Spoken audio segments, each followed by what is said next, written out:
Now, quantitatively, inertia of the body is measured by the magnitude of the force required to change the state of the body. जितना ज़्यादा force लगेगा किसी body की state को change करने के लिए, उतना ज़्यादा इनर्शिया होगा उस बॉडी का. Larger the force required to change the state of the body, greater is its inertia. So it is well known कि अगर बॉडी हैवी है तो force required to change its state is large. So the inertia of the body is also large. तो reverse is also true कि अगर inertia अगर ज़्यादा होगा तो बॉडी का मास भी ज़्यादा होगा. So we conclude that mass of the body is the measure of the inertia of the body. Larger the mass, greater the inertia. For example, push an empty box, ठीक है, and push a box full of books.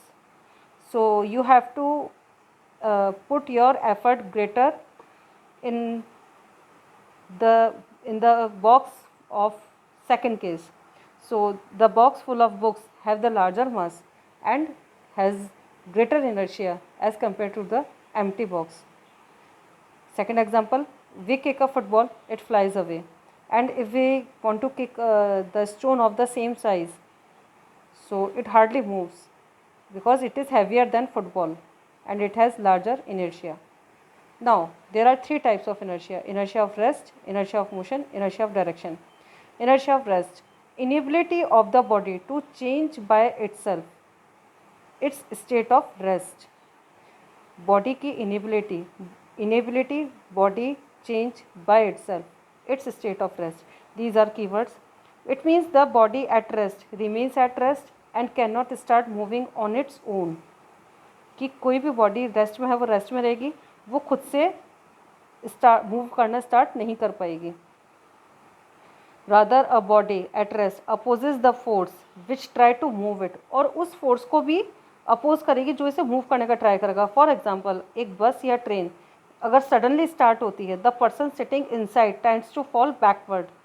This is because lower part of the body starts moving with the bus और train, but the upper part of the body tries to remains at the rest due to inertia of the rest. ये example exam में आएगा. It is very important.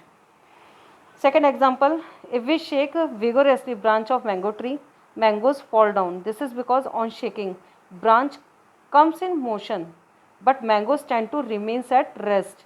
Mangoes वहीं पे रुकने की कोशिश करेंगे. So due to inertia of the rest, the mangoes get detached and fall. Next one is inertia of motion. The inability of the body to change by itself, its state of motion. कि अगर वो motion में है तो motion में ही रहने का try करेगी. It will be enabled to change by itself. It means a body in motion remains in motion and can not stop on its own, and a body in motion opposes the forces which try to stop it. जैसे कि अगर कोई बस और train suddenly stop होती है तो the person sitting inside tend to fall forward, आगे की तरफ मूव होता है वो. क्यों? Because lower part of the body comes to the rest with the bus and train, but upper part of the body tends to continue its motion due to inertia of motion. ये question भी exam में आता है. A person jumping out of the speeding train may fall forward. अगर speeding train से कोई बाहर jump करे तो वो आगे की तरफ गिरेगा. because lower part of the body, because his feet comes to rest as they touch the ground, but the remaining part continues to move forward due to inertia of motion. Third one is inertia of direction.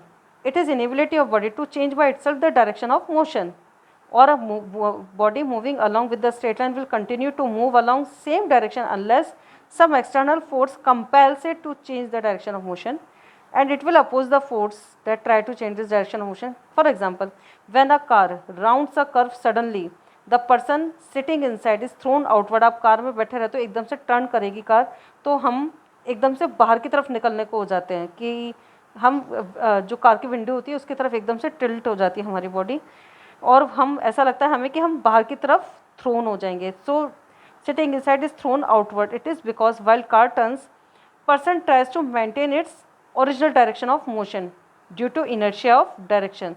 अगर car इस तरह से move हो रही है इस तरह से टर्न पे मूव हो रही है, तो अब इसके अंदर जो पर्सन बैठा होगा वो उसकी बॉडी जो है वो कैसे रेस्पॉन्ड करेगी कि वो इसी डायरेक्शन में मूव करे स्ट्रेट लाइन में। लेकिन एकदम से जब ये कार टर्न लेगी तो टर्न लेने के साथ साथ बॉडी टर्न नहीं हो पाएगी, तो it is called inertia of direction. फिर a vehicle pass through the mud, rotating wheels of the vehicle through out the mud tangentially due to directional inertia. तो जो मड गार्ड होते हैं व्हील्स के ऊपर वो उस मड को प्रोटेक्ट करते हैं the clothes of the biker और motor bike, the driver of the bike. So जब ये व्हील है हमारा, तो जब ये मड से पास होगा तो यहाँ पे मड गार्ड लगा हुआ होता है, तो जब जो भी मड वगैरह जो आता है वो एकदम से हम स्पीड से जाते हैं तो वो इस तरह से यहाँ पर आ जाता है। तो ये भी किसकी वजह से होता है? Due to the inertia of the direction.